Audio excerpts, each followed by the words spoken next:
Once one of America's top Republicans, Lawrence King is serving a 15-year prison sentence for a multi-million-dollar fraud.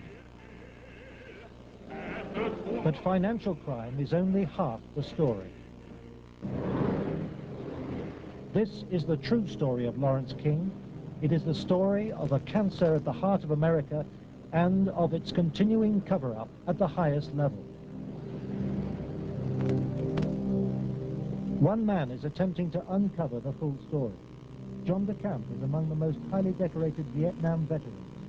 A former Republican state senator in Lincoln, Nebraska, he is now a lawyer fighting the legacy of Lawrence King's abuse of power. It's a web of intrigue that starts in our Holy of Holies, Boys Town, Nebraska, one of the most respected institutions in the United States, and spreads out like a spider web to Washington, D.C., right up to the steps of the nation's capital, the steps of the White House, involves some of the most respected and powerful and richest businessmen in this United States of America. And the centerpiece of the entire web is the use of children for sex and drug dealing and drug couriers, the compromising of politicians, the compromising of businessmen, but worst of all, the corruption of key institutions of government that have the duty and responsibility to make sure these things never happen. For John DeCamp, the trail starts in a unique town just outside Omaha. World-famed Boys Town is in the news again. Made famous by an Oscar-winning film, Boys Town is America's favorite children's charity. It was founded in 1917 by a Catholic priest, Father Flanagan. Father Flanagan. The saddest spectacle in our social life is the neglected, unwanted, and unloved boy who has become a serious problem in our society. Boys Town was started to be a home for orphans. It was after World War I. And since then, society has changed and the problems of boys have changed. And so now, it's a question of taking care of homeless, abandoned, neglected, abused boys, and now girls also. Boys Town has been granted the privileges of an incorporated town, a Catholic diocese, and a school district for 500 children. Boys Town has cash reserves of $500 million, but still raises up to $35 million annually, solicited from the public by begging letters and promotional videos. I'm Father Val Peter, the caretaker of Father Flanagan Stream and the executive director of Boys Town. Does Boys Town really exist, people ask me? You bet it does. Located in the heartland of America, Boys Town youth have come from many backgrounds and locales. As they graduate, they shall seek new adventures and head for different places. But always, they shall carry with them the spirit of Boys Town. If you'd like to help Boys Town, send your tax-deductible gift to Father Val Peter, Boys Town, Nebraska, 68010.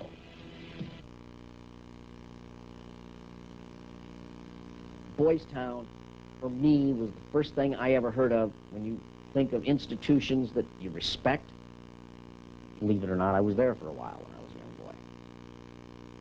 When an institution like that gets contaminated, then you'd better, if you got any decency at all, do something about it, or at least get it cleared up. John DeCamp lays the blame for the contamination of Boys Town on the one-time leader of the National Black Republican Council, Larry King.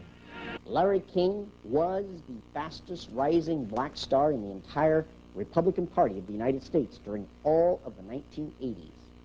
And he was also one of the most evil individuals in this country in terms of being a dealer of children, in terms of being a thief, 40 million that they documented he stole, and in terms of using and compromising and corrupting one after another politicians. The base for his network was the Franklin Federal Credit Union, a people's bank in Omaha, Nebraska. Larry King was its general manager.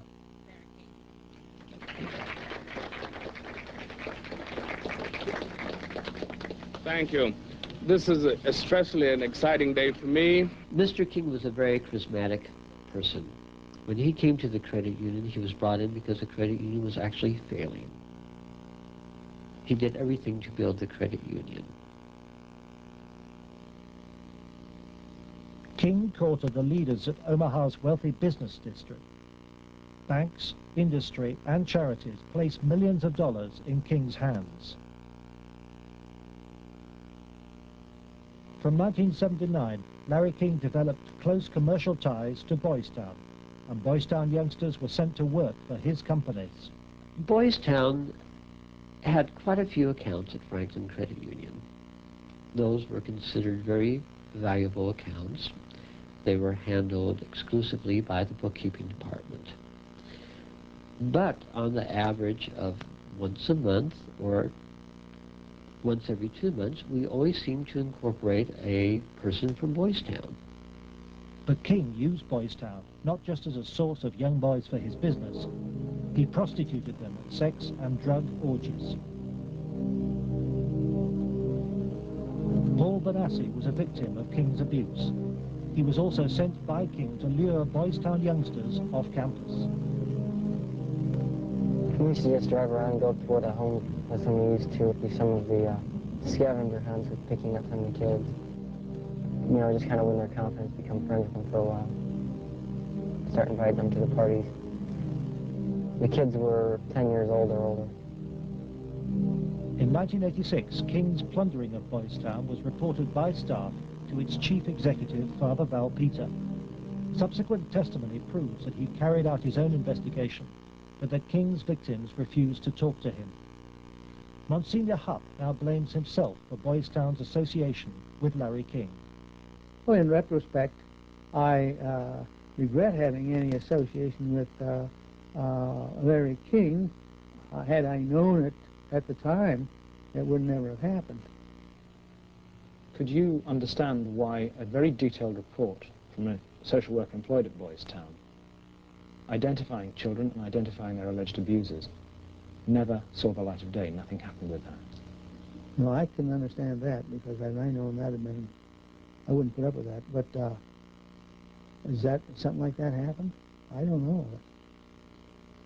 Nebraska has a very clear statute that child abuse allegations should be reported to authorities. They shouldn't be reported to the principal of a school, director of a facility. They should be reported directly to either Child Protective Services or law enforcement. And so Larry King remained free to feed his pedophilic parties with child victims.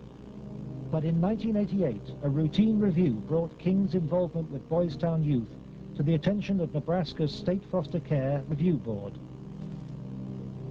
When the information presented to the Foster Care Review Board, either via the telephone reports, the personal reports, or the reports we reviewed, Larry King's name was consistently present as someone that the youth were making allegations against. I would say we handed over at least a foot-high amount of material to authorities, and nothing happened.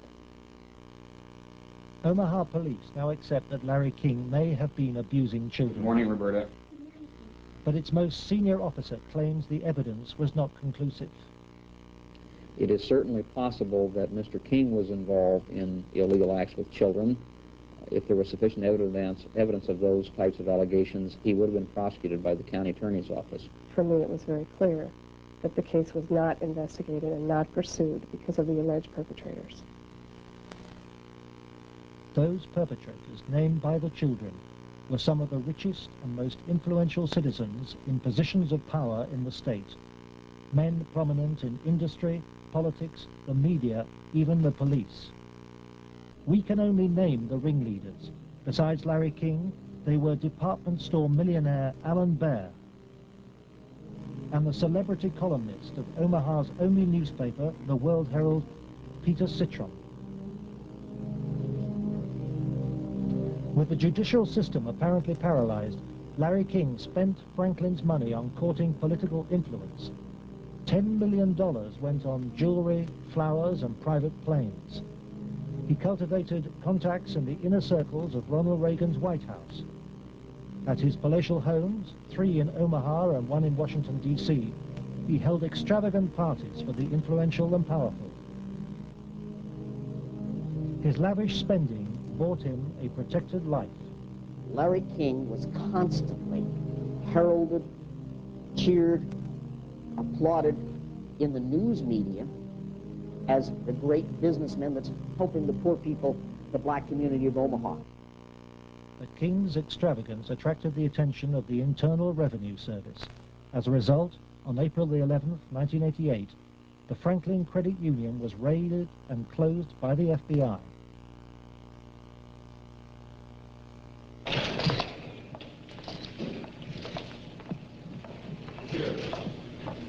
King was arrested, and the federal investigation showed he had stolen $40 million from Franklin.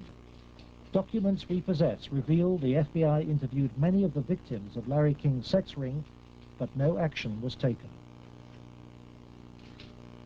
In November 1988, Nebraska's state government set up a parallel investigation into Larry King. A legislative committee was formed. Its chairman was the Republican head of Nebraska's Banking Committee, corn farmer and state senator Lawrence Schmidt. Immediately, anonymous threats began. I received a phone call on the floor of the legislature. The caller did not identify himself, but he said, "Lauren, you do not want to have an investigation of the Franklin Federal Credit Union." And I asked who I was speaking to. They said, "That doesn't matter, but you shouldn't have that investigation." And I said, "Well, why not?" He said, "It will reach to the highest levels of the Republican Party, and we're both good Republicans." Undeterred, the committee began their investigations, and the money trail led quickly to the original allegations of child abuse. Carolyn Stitt was one of the first to testify.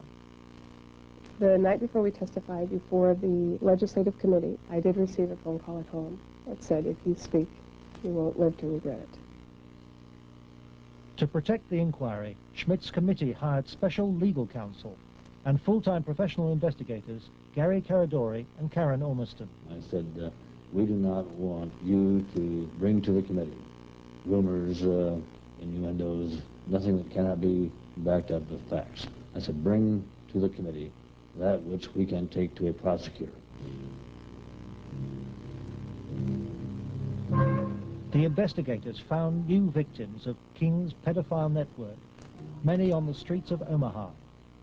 The picture they built up was of a large ring of rich and powerful pedophiles, many named the same men as those involved with the Boys Town cases 3 years earlier. They were telling us about prominent people in Omaha and elsewhere that were abusing children at parties. The prominent citizens' names that originally came up were a concern to me because I knew many of those individuals, and I very frankly was shocked to have those names show up on the list. To provide the committee with hard evidence, the investigators recorded their new witnesses on videotape. Paul Bonassi had been the victim of abuse since he was 8. He was present at many of Larry King's sex parties. Caradori traced him to the county jail. He had been convicted of fondling his young cousin. Who were some of these people that would come to these parties? Larry King, Peter Citron, he was like-minded people. Media personality Peter Citron procured some of his victims from Boys Town. The kids he liked were mainly around the age of probably about 8 and 13. It was mainly fondling and oral sex with them. He did have some anal sex, but he usually did that with the older kids. The parties involved ever more sadistic abuse. Whenever you were tied up, was there anybody else present other than you, Peter Citron? Yes. Who was that? It was Alan Bear sometimes. Millionaire Alan Bear hosted parties for a large number of sadistic pedophiles. Paul Benassi suffered at their hands. You okay? They tied me up and had some other kids perform sex on me, and they came to me and they started me some cigarettes. Okay.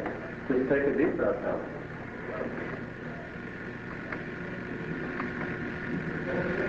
And Constable Troy Bonner. Troy Bonner would tie you up? He was there.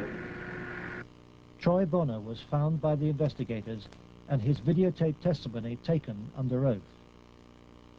I was shocked when I walked in. There was a kid, I would say about 15 years old, out in the middle of the room. One guy was standing in front of him. He was bent over, and the other guy was like reaching under him, playing with his nipples, while a guy whom Jeff told me was a police officer shoving beads up his rectum. The police officer was shoving beads up his rectum? Yes. Bonner named Alan Baer as the man who introduced him to the sex parties. Alan Baer was a sick fuck. Didn't care, wanted sex, nasty, I don't even know if you can call it sex. Everything, I mean, from just, touching to fruit, squash, huge squash, that big around, stuck into your ass,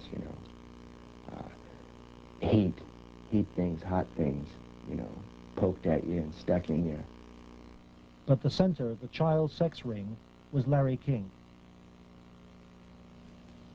Larry King was the same kind of sick fuck Alan Baer was, except Larry King was more violent, more sure of himself, I got those scars on my own one night at a party where Larry King, wanted to see how strong a man we were or something, and have us put your arms together, and then you'd light cigarettes, and as soon as you get burning, you just drop them down between your arms and, let it burn. And they made us stand there naked and touch each other by holding our arms together and burn cigarettes for. It's on film someplace. And then they filmed it, burning, I mean, I would, see him fuck a 10-year-old boy in the ass, until he bled, and, just pull out and stop and, push him down, and then go out and, meet with decent people. King would also provide underage girls for abuse.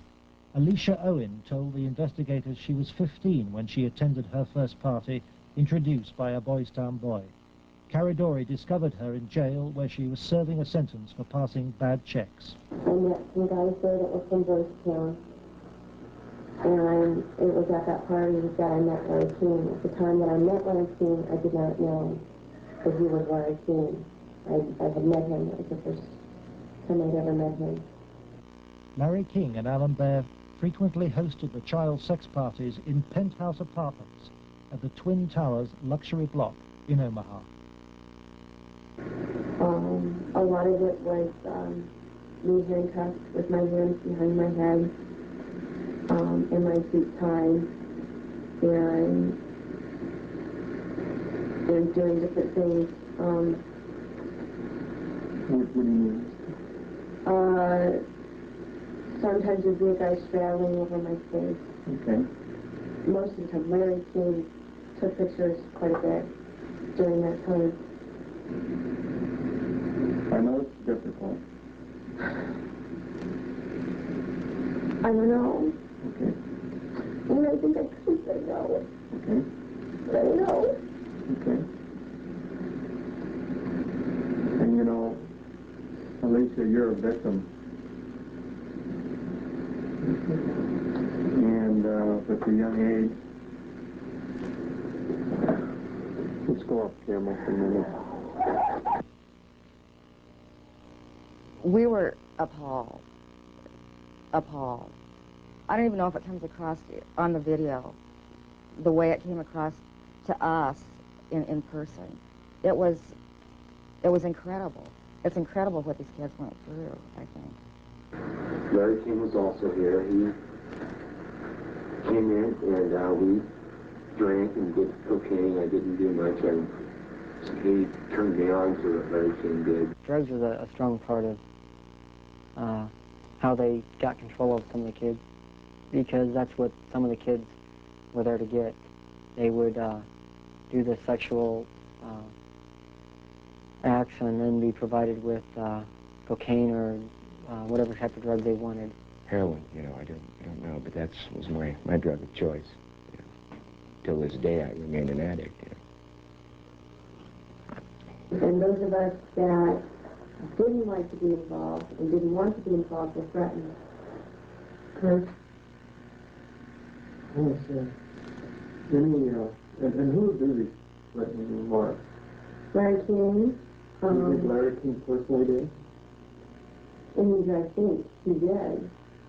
And they threatened, you know, that I can go find somebody that will kill you, and it will kill your family. You won't tell anybody. Larry King was, I would say, the center of transporting the children around the country. The airplanes were usually in his name, at least in his name. They were paid for by Larry King. We met them in Pasadena. Met who in Pasadena? We met Larry King was there. There was 3 boys that I had seen at one of the receptions at the French Conservative were there. And I'm almost positive they were Boys Town boys. Almost positive. They were there. You mean graduates of Boys Town or not present? I think they were present because they were young. Well, how would they get away so long? I have no idea. Okay. Boys Town came up frequently during the investigation, but we found it very difficult to get information about Boys Town. I was not able to find any information on my visit there, and Mr. Caradori could not get information either. Boys Town today remains unwilling to discuss its involvement with Larry King. We were banned from filming at Boys Town, and its public affairs officer refused any interviews. I would have to give you a flat no. I'm just going to tell you at this point that we will not participate with you. We have no interest in talking to you folks. It's something that we don't even care to delve into. By the spring of 1990, the Nebraska State Committee was convinced by the evidence of an organized child abuse ring. Its chairman, Lawrence Schmidt, sought the advice of his lawyer, John DeCamp. On his advice, Schmidt turned over all the sworn evidence to the FBI. But immediately, the videotape testimony was leaked to a hostile local media. The media immediately started discrediting the witnesses. They were, the witnesses came across in the media, in the Omaha World Herald, especially, as the criminals. The last 3 victim witnesses were demolished by the press, particularly the Omaha World Herald. The paper never looked for information that would support any of the allegations. The whole purpose of the stories was to destroy any credibility that these youth may have. I've heard that people said that Gary Caradori coached me and that he told me what to say, but the fact was I didn't meet Gary Caradori until way after I'd already talked to the Omaha police about the abuse and had named all the same people. Paul Bonassi maintains that neither the FBI nor the Omaha police took his allegations seriously. And they didn't ask me very much about Larry King or even Alan Bear at all. They treated the allegations that I made about the people who abused me almost like a joke. The stories were of such significance that the investigators first wanted to prove the accuracy of the stories. As they said about the investigation of the initially three, and then a 4th person were telling the stories, as the investigation developed, it became obvious to the investigators that the information was not accurate, that in fact it was an entire conspiracy of allegations, none of which had any truth to them. I was very disappointed with the way the FBI and law enforcement treated the victims. They, in fact, turned them into the offenders, so to speak. And instead of taking the evidence that was delivered to them by the victims and interrogating the persons whom the victims identified, they seemed to bear down and try to get the victims to change their story. It seemed to the investigators that the establishment of Omaha was closing ranks.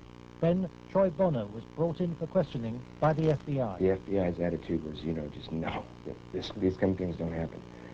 From the first interview when I went, and realized they don't believe a fucking thing I'm saying, they were just appalled. But I realized what that look in their eye was back then. It was fear. It was fear that, I had witnessed, firsthand things that would, destroy this city. People, a position, what I mean? It's not going to be believed, they said. It will not be believed. You will be found guilty of perjury, and they weren't telling me maybe. They were saying, there's no way. You go on with the story, you're going to jail. That was said to me direct. Troy Bonner agreed to withdraw his videotape testimony. The FBI used Troy in an attempt to persuade fellow witness Alicia Owen into abandoning her evidence about Larry King's nationwide network of powerful pedophiles. We have obtained the recording of the phone call made by the FBI on March the 9th, 1990. It is significant evidence for John DeCamp. This is Special Agent Michael F. Mott. Following will be a consensually recorded telephone call between Troy Bonner and Alicia Owen. Hello? Hi. Hey, what's going on? I'd like to ask you that. Talk to me. No, you talk to me. I don't understand why you're lying. Why are you lying? What are you talking about? That's what I'm asking you. You're calling me why I'm lying? Yeah. You can talk to this whole thing, Alicia. You're full of shit.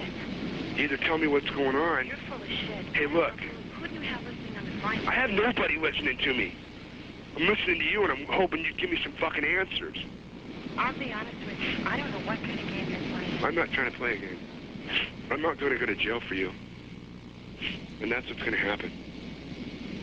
Why would you go to jail? Jail for telling the truth? No, jail for lying. What have you lied about? I haven't lied. Okay, but why are... Listen, shut up. Listen to me. You're not out here being talked to them every day. The pressure's kind of hard. You literally have to have bricks for brains to take on the FBI in this country. And that's exactly what you have to do this properly. They now, in my opinion, in my investigation, are the architects of the cover-up. We asked the FBI in Omaha for an interview about its investigation of the Franklin scandal.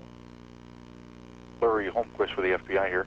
We feel it would be inappropriate for us to comment. We work this with the Omaha Police Department. We just don't feel it would be appropriate for us to make comments.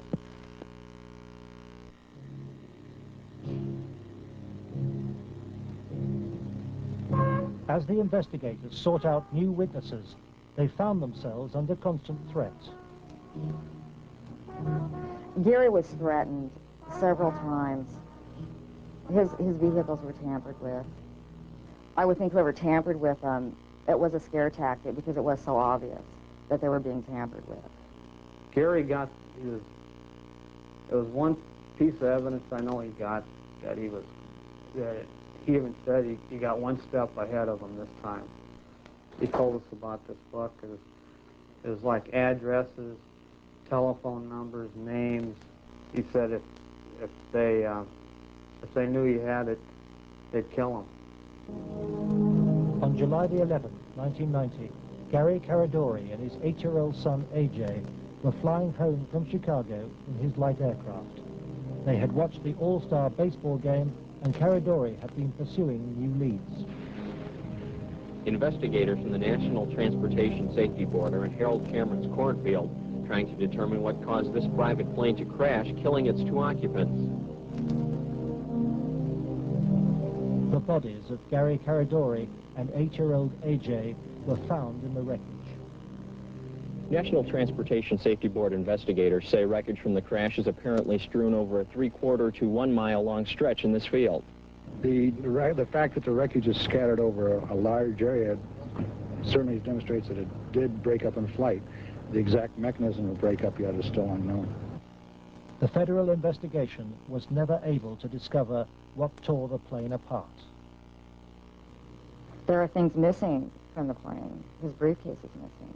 I think the plane was sabotaged. There's no doubt in my mind. Within 24 hours of the tragedy, all Caradori's records were impounded by the FBI. Gary's widow, Sandy, is still unable to come to terms with her loss. As a mother, I don't want to ever think that somebody murdered my child, let alone my husband. But I think if you'd ever talk to any parent, be it mother or father, who's ever lost a child, I mean, the worst thing that you can think of is that somebody would want to murder a child. I really feel that somebody killed my brother. And inside me, I know that somebody killed my brother. If somebody could help us out somewhere, somebody knows something. And may God help those who did that to him and his family.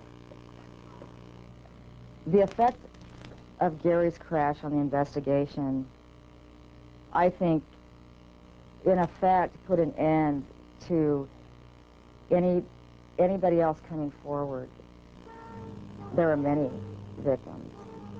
We knew of more. There are more. They're still out there. They're afraid to come forward. That's when I was finished, because I figured out if they murdered Gary and his son, there was nothing that would stop them. There's no piece of paper, there was nothing we could come up with that was going to get anything done.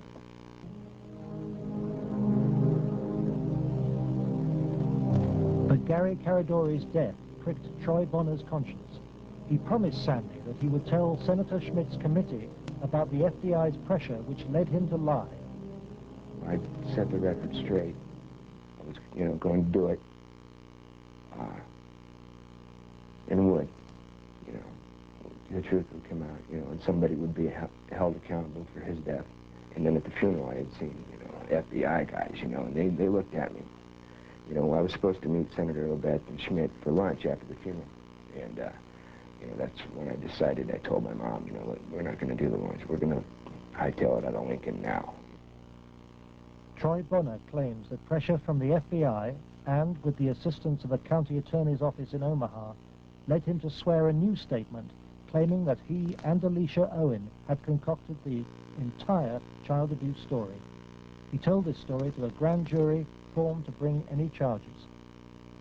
On July the 23rd, 1990, the grand jury issued a bizarre and contradictory report. It indicted Larry King for fraud and embezzlement and ruled that he had paid young men for sex, but dismissed allegations about his sex ring. It indicted Alan Baer for the serious offense of pandering for sex, but rejected evidence linking him to King or to Citron, whom it noted had been convicted of separate child molestation charges.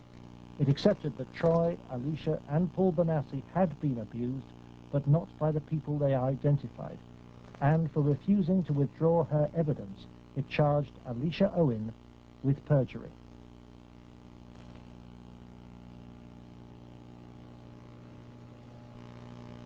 Lawrence Schmidt's legislative committee issued a report denouncing the grand jury. Schmidt acknowledges that the system failed both the victims and him. I had, I think, to distinguish a record as anyone can put together in 24 years.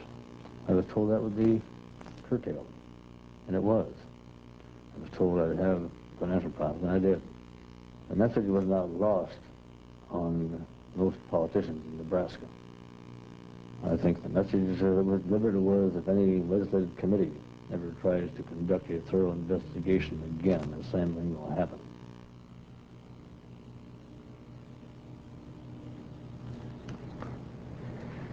It has shaken my faith in the institutions of government. It used to be a firm believer that the system would work, and that people who did things wrong would be punished. And we discovered victims who claimed to have been abused and who the grand jury acknowledged had been abused. But they did not try to find out who had abused those individuals. Instead, they convicted Alicia Owen of perjury. Indefensible from my point of view.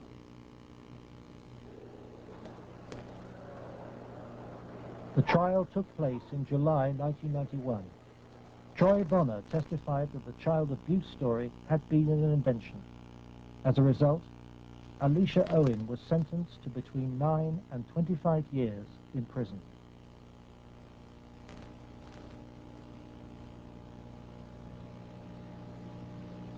I can't find a case in the history of this country where some kid got sentenced to 25 or 30 years in prison for something like this. If you were going to pick a what I call a telesign, something that says something fishy about the whole thing, it was in the sentencing itself. For some reason, they had to send a signal to every kid who was a potential witness. My opinion again. A signal so loud and clear, if you dare to come forward, if you dare to talk, watch what happens. Alan Baer was fined $500 after pleading no contest to a reduced charge of aiding and abetting prostitution. Peter Citron served 2 years of a 3 to 8 year sentence. Thanks to Troy Bonner's lies, Larry King never faced child sex charges. For the $40 million fraud, he was given a 15-year sentence, 10 years less than Alicia Owen. I feel really sick. I should be taken out and shot for doing that. And if that was to happen, I would go willingly. John DeCamp, former state senator and Vietnam veteran, is now the only man fighting to help Larry King's victims. He is the lawyer trying to overturn Alicia Owen's conviction and to expose the cover-up. I live in Nebraska. Hell, I was born here, raised here. I have 4 kids growing up here. Like it or not, it's my heritage, you know? Well, if it's a dirty cesspool that I got to live in or look back on that I left, that ain't good. The real cost, if I were going to say to my family, has been the fear and intimidation it's put in some of the kids. A couple of the kids are really, really frightened and really had some sleeping problems over it, you know, hear this or that. So that's been the real concern I've had. John has received anonymous threats and has turned for advice to his friend and one-time boss, former head of the CIA, William Colby. Bill Colby told me better than anything. The one thing the bad people can't afford is publicity, and knocking you off right now or doing something obvious to one of your kids would bring them more trouble than it's worth. I said, you have to consider the possibility of some danger to not only your reputation, but to your person. I mean, there are, people do react rather violently to some kinds of charges, or particularly if they're true, there's more apt to be a negative reaction than if they're false. If they're false charges, then they can be reacted to in a normal way, a libel suit or whatever. But if there's truth in it, there can be a danger in that situation. We've seen that happen in other cases.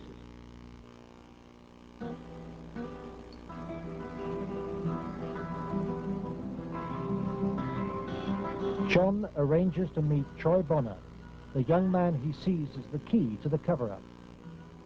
He's in great danger. The reason is he carries the secret, so to speak. He served his purpose for the FBI and others by committing the lies that put the seal on the cover-up. He knows that Troy's evidence will be crucial to Alicia Owen's case, and Troy wants to tell the truth, despite very real fears. My fears are that, you know, I'm not going to be believed again. It's just, you know, going to be a whole other kind of exploitation like it was last time. You know, and afraid that that's going to happen, or, you know, it might end up dead, or a loved one might end up dead. Troy has an overriding reason for putting the record straight. Maybe somebody has a better idea. I want this to go forward and have something done so that all those other kids who a lot worse things have happened to can come forward and see that action can be taken. You have to, if you want to protect yourself and your life and your family's life, both now and particularly in the future. is to use the institutions of government that have been set up to protect you and make them work. That means you go into federal court, you go after the people that have done this cover-up, and you expose it so there's no longer any percentage on their part in eliminating you because the secret's out. Yeah, that's why we're here today, to let it out. John's advice to Troy to tell the truth in court puts him at risk of prosecution by the county attorney's office. Potentially, they could decide to charge him with perjury, because now he is telling that they forced me to lie. I did lie at Alicia's trial. I did lie before the grand jury. I did it because the authorities were forcing me to do it, and I was scared for my family. Potentially, they could charge him with perjury this time. Troy's appearance in court will keep Alicia Owen out of prison. She's on bail while DeCamp appeals against her perjury conviction. As her hearing approaches, vital new evidence emerges. Alicia claims that some of Troy's videotape testimony was withheld from the grand jury which indicted her. The tapes that were shown to the grand jury had been edited. Everything that matched Troy's statement Was shown. that matched mine 'Cause I know it's was raised. edited out. And I think maybe one of the things we want to do is show the judge specifically how, where these, little 5-minute segments of, look, this tape says this, and then show him it isn't in this tape, and this is the tape the grand jury saw. I'm going to attempt to get these tapes, and we'll see what happens next. But to obtain the tapes, DeCamp must approach some of the very officials he has accused in court of being involved in the cover-up, the county attorney's office which ran the grand jury. In the good old Alicia Owen case, 127-194, I'm trying to get the evidence, the tapes and the transcripts of Troy and Danny. Troy Boner. Get that up there, Lewis. Yeah. Up at the county attorneys, they have all the bills up there. Oh. Robert. Let me guess, Robert Siegler has them. Robert Siegler is the prosecuting attorney trying to send Alicia Owen back to prison. After lengthy negotiations, DeCamp emerges with the tapes the grand jury never saw. And it was $4,000, about $4,000 cocaine. Okay, and what airline? In more than 2 hours of taped testimony, Troy details trips across America on behalf of Larry King and Alan Baer, trips for drug deals and sex. It corroborates Alicia's evidence. Fort Worth, like an hour, and then a big plane from Dallas to Los Angeles. Did anybody go with you? Alicia Owen. For John DeCamp, this is the proof of the King sex ring for which he has been waiting. Here it is. So to speak, the smoking gun that they could go out and verify, the corroboration. In other words, the linkage to King that was denied. Cover-up. Organized, planned, deliberate cover-up. The courthouse, Wahoo, Nebraska. The hearing begins.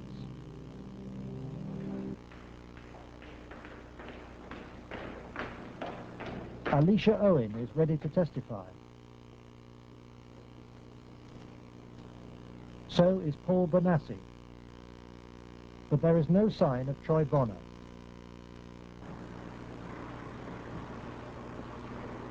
DeCamp discovers that Robert Siegler has sent the young man a subpoena. Fearing arrest for perjury, Troy has gone into hiding. DeCamp is without his most vital witness.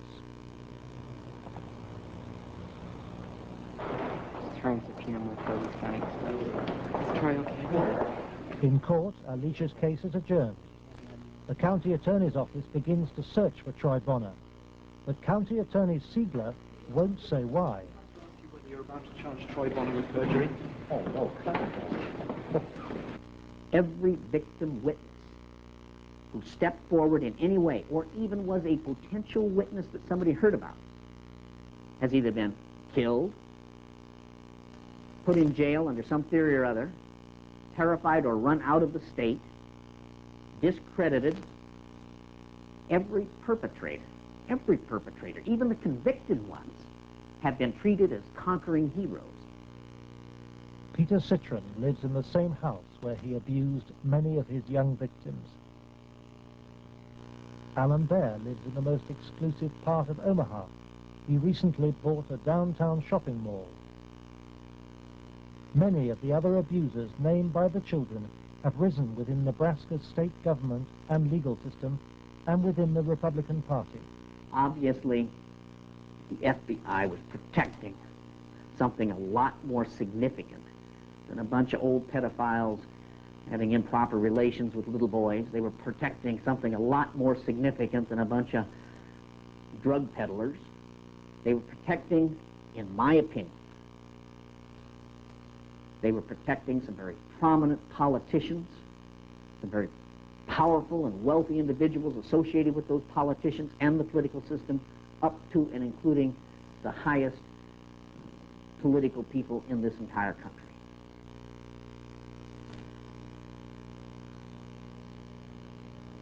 In search of the men who protected Larry King, John DeCamp goes to Washington to investigate King's connections in the Republican Party and on Capitol Hill.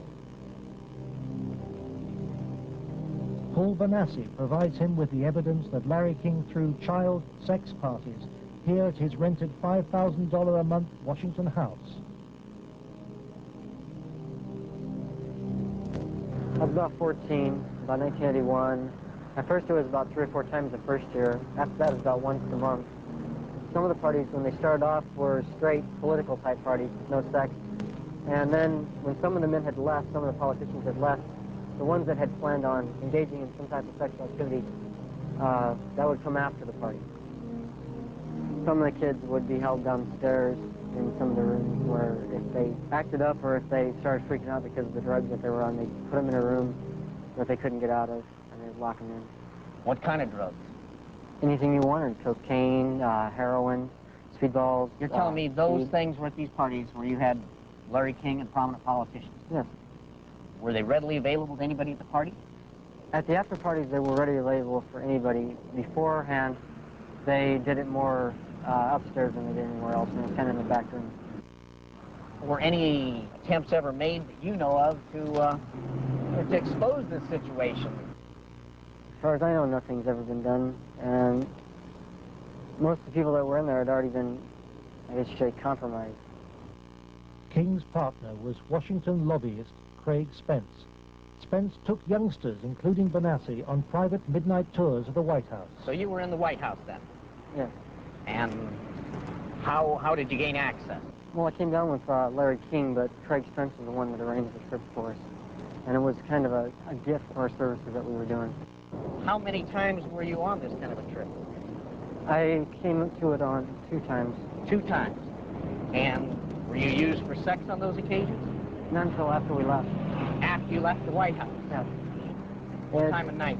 It was usually around midnight.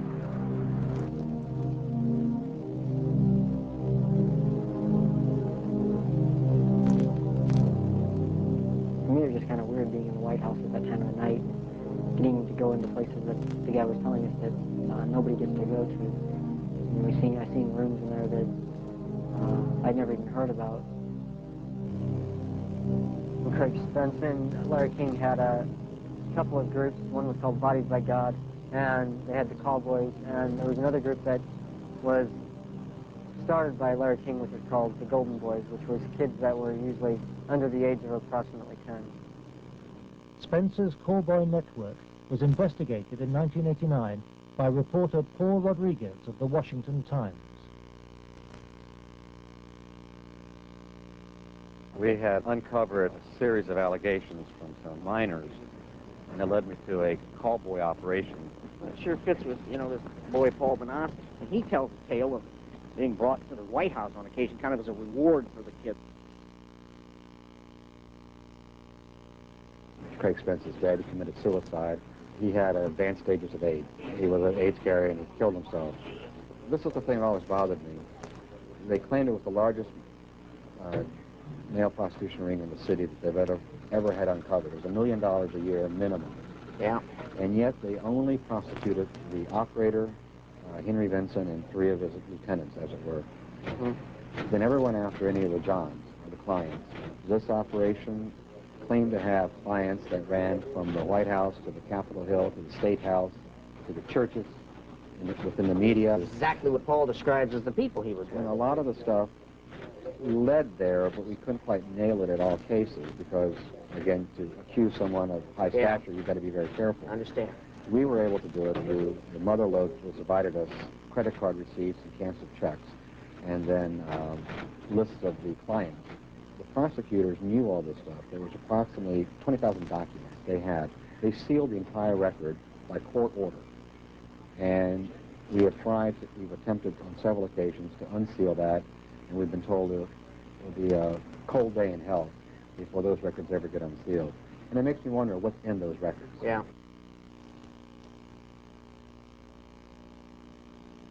John DeCamp believes that the legal system is still being subverted and that the people protected are still at the heart of the American establishment.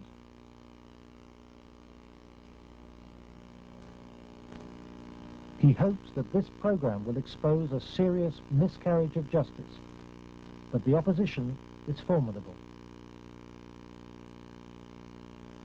It's beyond belief that arguably the most powerful person in the world, the President of the United States, in the form of Richard Nixon, could not prevent the investigation of Watergate, or that President Reagan could not prevent the investigation of Iran-Contra. And yet somehow this group of unnamed, unknown, anonymous individuals in Omaha, Nebraska have such power they can control and protect all of these people from being investigated. Those allegations are ridiculous. Well, first of all, Nixon did cover up Watergate, number one. Bush did cover up Iran-Contra, at least officially. And Omaha has successfully covered up this situation. In each case, it was the press that exposed the problem. It wasn't institutions of government. They had been corrupted. They had been compromised. They were the ones doing the cover-up. The Attorney General is now involved. DeCamp's evidence has been passed by William Colby to a senior lawyer in the Justice Department. He did say that the Attorney General's office would be very sensitive to any charges of abuse of children. That this was a matter of considerable priority to the department, that this sort of thing not take place, and that they would assign an officer to look into the case. For John DeCamp, the story of Larry King's corrupt empire holds a dire warning for all America. If you can control about 3 or 4 key elements, you can totally own a state. You can make right wrong. You can make truth falsehood, falsehood truth. If you control the media, if you control the Justice Department, if you control the police, you own the system.